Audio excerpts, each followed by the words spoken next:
Hello दोस्तों, स्वागत है आपका हमारे यूट्यूब चैनल याहू बाबा पे। ये हमारा जावास्क्रिप्ट कोर्स से रिलेटेड 79 ट्यूटोरियल है और इस कोर्स में आप जावास्क्रिप्ट का इज इक्वल नोड नाम का मेथड सीखने वाले हैं। यहाँ पर देखिए, यहाँ पर हमारे पास एक लिस्ट है और इसके अंदर हमने कुछ फ्रूट्स के नेम लिए रखे हैं और इसके साथ में बिल्कुल हमारे पास दूसरी लिस्ट है, इसमें भी हमने कुछ फ्रूट्स के नेम लिए हैं मगर कुछ अलग है और कुछ सेम है। अब मैं यहाँ पर लिस्ट ए के जो पहला नोड है हमारे पास यहाँ पे जिसमें ऑरेंज लिखा हुआ है, इसको मैं कंपेयर करना चाहता हूँ लिस्ट बी के पहले वाले नोड से। मतलब कि इसकी जो इसमें भी वैल्यू ऑरेंज ही आ रही है। अगर इन दोनों को मैं कंपेयर करना चाहता हूँ तो इसके लिए हमारे पास यहाँ पे फंक्शन आता है is equal node. Is equal node जो होता है ये हमारे को दो ही वैल्यू रिटर्न करता है, या तो ये हमें रिटर्न करेगा ट्रू या फॉल्स, दोनों में से कोई एक। अब जैसे देखिए यहाँ पे लिस्ट ए है और लिस्ट बी है, इन दोनों की अगर मैं नोड को कंपेयर करूँ तो यहाँ पर देखिए दोनों आपको सेम ही लग रही हैं। यहाँ पे भी ऑरेंज लिखा है और यहाँ पे भी ऑरेंज लिखा है, तो इसमें मोस्ट प्रॉब्ली यही आंसर आएगा कि ट्रू, क्योंकि दोनों की नोड की वैल्यू सेम है और दोनों ही li टैग हैं। तो जो ये कंपेयरिंग होती है यहाँ पे, मतलब कि आप दोनों को जो इक्वल नोड को कंपेयर करते हो, इसके लिए कुछ क्राइटेरियाज होते हैं। आइए पहले वो क्राइटेरिया देखते हैं कि वो क्राइटेरिया क्या क्या है जिसके बेस पे आंसर आएगा ट्रू या फॉल्स। इसमें जो सबसे पहला क्राइटेरिया है उसका नाम है मतलब कि नोड टाइप। दोनों की जो जिसको हम कंपेयर करने जा रहे हैं उनकी नोड टाइप सेम होनी चाहिए, मतलब कि दोनों की टाइप जो है वो सेम होनी चाहिए। अगर दोनों लिस्ट हैं तो दोनों लिस्ट होनी चाहिए, अगर दो पैराग्राफ को हम कंपेयर कर रहे हैं तो दोनों पैराग्राफ ही होने चाहिए। इसके साथ दूसरा जो हमारे पास यहाँ पे कंपेयर करने के लिए क्राइटेरिया है उसका नाम है सेम नोड नेम, मतलब कि दोनों के नोड का नेम सेम होना चाहिए। अगर जैसे यहाँ पे एग्जाम्पल में आप देख रहे हैं ये li टैग है, तो इधर भी li टैग ही होना चाहिए कंपेयर करने के लिए। ये नहीं कि आप इसको कंपेयर कर रहे हैं पैराग्राफ से, अगर आप ऐसे कंपेयर करेंगे तो आंसर आएगा फॉल्स। इसमें जो तीसरा क्राइटेरिया नोड की वैल्यू, दोनों की नोड की वैल्यू सेम होनी चाहिए। अब देखिए इधर भी हमने li को कंपेयर किया है और इधर भी li को कंपेयर किया है, और इन दोनों की li क्यू की जो अंदर जो वैल्यू आ रही है वो आ रही है टेक्स्ट नोड। दोनों में टेक्स्ट नोड है ऑरेंज ऑरेंज। अगर ये दोनों वैल्यू मैच करेंगी तो ही आंसर आएगा ट्रू। अब यहाँ पे हम बात कर रहे हैं चाइल्ड नोड्स की। दोनों के चाइल्ड नोड सेम होने चाहिए, मतलब कि अगर हम लिस्ट ए में और लिस्ट बी में देख रहे हैं, अगर इनके अंदर टेक्स्ट नोड ना हो और इसके अंदर मान लीजिए li के अंदर भी कोई टैग आ रहा है, मान लीजिए पैराग्राफ टैग, तो इधर भी लिस्ट बी में पैराग्राफ टैग ही होना चाहिए li के अंदर। अगर वो नहीं होगा तो आंसर आ जाएगा फॉल्स, वरना आएगा ट्रू। यहाँ पे अब हमारे पास सेकेंड लास्ट जो हमारे पास यहाँ पे एक क्राइटेरिया है जिसका नाम है सेम एट्रीब्यूट्स। दोनों में सेम का एट्रीब्यूट्स होने चाहिए, मतलब कि अगर आपने इसमें क्लास नाम का एट्रीब्यूट लगाया है तो इधर भी क्लास नाम का एट्रीब्यूट होना चाहिए, वरना आंसर आ जाएगा फॉल्स। और लास्ट क्राइटेरिया है यहाँ पे एट्रीब्यूट की वैल्यू, मतलब कि आपने दोनों पे क्लास तो लगा दी मगर उनके अंदर की अगर वैल्यू सेम नहीं है तो आंसर आ जाएगा फॉल्स। तो आइए देखते हैं इसे प्रैक्टिकली कैसे करना है।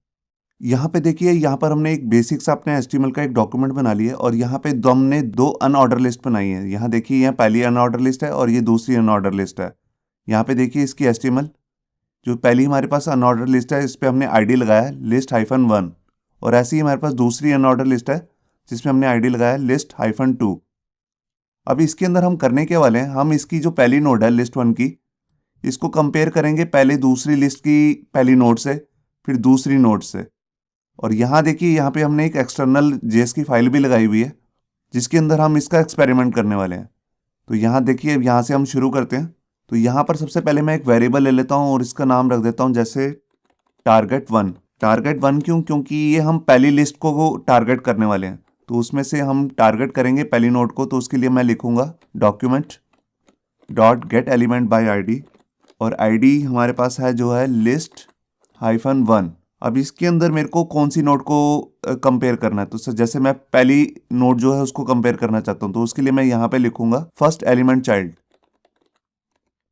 ये देखिए यहाँ पर मेरे पास फर्स्ट एलिमेंट चाइल्ड आ गया, और ऐसे ही मैं इसी को कॉपी कर लेता हूँ। यहाँ पर मैं target2 लिख देता हूँ, क्योंकि यहाँ पर अब मेरे को जो टारगेट करना है दूसरी लिस्ट की कौन सी नोड को कंपेयर करना है, तो उसको मैं यहाँ पे लूँगा। तो यहाँ पे जो मेरा ID बनेगा वो list-2, और इसमें से भी मैं पहली नोड को पहले कंपेयर करता हूँ, और यहाँ पे जाके मैं एक और वेरिएबल ले लेता हूँ और उसका नाम मैं जैसे देता हूँ इक्वल, क्योंकि यहाँ पे मेरे को इक्वली चेक करना है कि दोनों बराबर हैं कि नहीं है। तो उसके लिए मैं यहाँ पर पहले लिखूँगा target1, और यहाँ पे मैं अपना फंक्शन यूज़ करूँगा जो इस हम ट्यूटोरियल में सीखने वाले हैं जिसका नाम है is equal node. Is equal node का काम ही यही होता है, ये आपको दो नोड्स को अलग अलग को कंपेयर करने के काम आता है कि वो दोनों इक्वल हैं कि नहीं। और यहाँ पर हम राउंड ब्रेसेस के अंदर आके लिखेंगे टारगेट 2, जिसको हमने कंपेयर करना है टारगेट 1 से। अब इस इक्वल जो नोड हमने बनाई है यहाँ पर, और इसको मैं यहाँ पर कंसोल में प्रिंट कर देता हूँ, और यहाँ मैंने लिख दिया इक्वल। अब मैंने यहाँ पर फाइल को सेव किया। मैं यहाँ पर राइट क्लिक करके करूँगा इंस्पेक्ट, क्योंकि मेरे को कंसोल में चेक करना है। तो मैं यहाँ पे आया कंसोल में, यहाँ देखिए यहाँ आंसर आ रहा है फॉल्स। फॉल्स क्यों आ रहा है? क्योंकि लिस्ट 1 की पहली नोड के अंदर लिखा हुआ ऑरेंज और लिस्ट 2 की पहली नोड के अंदर लिखा हुआ गुआवा, तो ये दोनों ही मैच नहीं कर रहे हैं, क्योंकि इन दोनों की जो टेक्स्ट नोड है वो दोनों सेम नहीं है।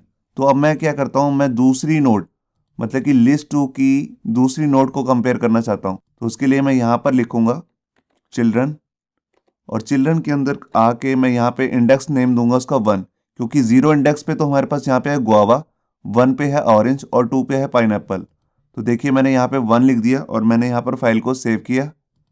तो देखिए आंसर आ गया ट्रू। ट्रू क्यों आया?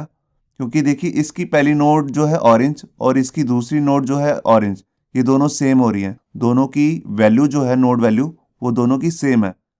अब मैं यहाँ पे क्या करता हूँ, जो लिस्ट 1 की पहली नोड है यहाँ पर जाके एक एट्रीब्यूट लगा देता हूँ, कोई भी एक। जैसे मैंने एट्रीब्यूट ले लिया क्लास, मैंने इसके अंदर कोई वैल्यू नहीं दी। अब मैं इसको कंपेयर करता हूँ दोबारा से, मैंने फाइल को सेव किया।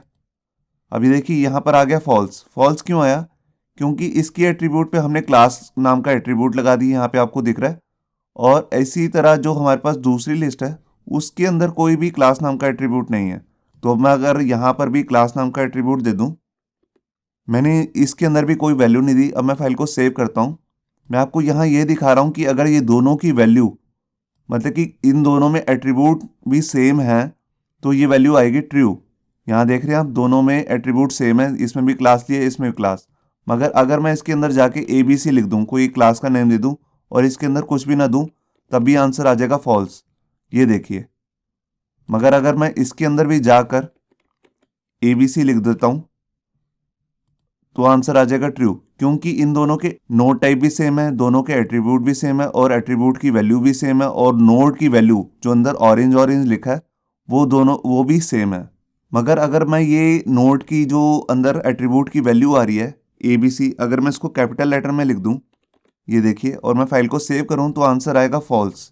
यहाँ देखिए, क्योंकि जो एट्रीब्यूट की वैल्यू है ये भी केस सेंसिटिव है। यहाँ पर अगर आपने छोटा लिया है और यहाँ पे बड़ा लिया है तो इसको ये अलग अलग ही लेगा। तो यहाँ पर मैंने इसको छोटा ले लिया और फाइल को सेव किया। तो देखिए आंसर आया ट्रू।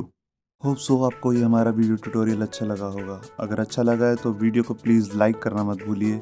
अगर आप ऐसे ही रेगुलर अपडेट चाहते हैं तो हमारे चैनल याहू बाबा को सब्सक्राइब करना मत भूलिए। Thank you.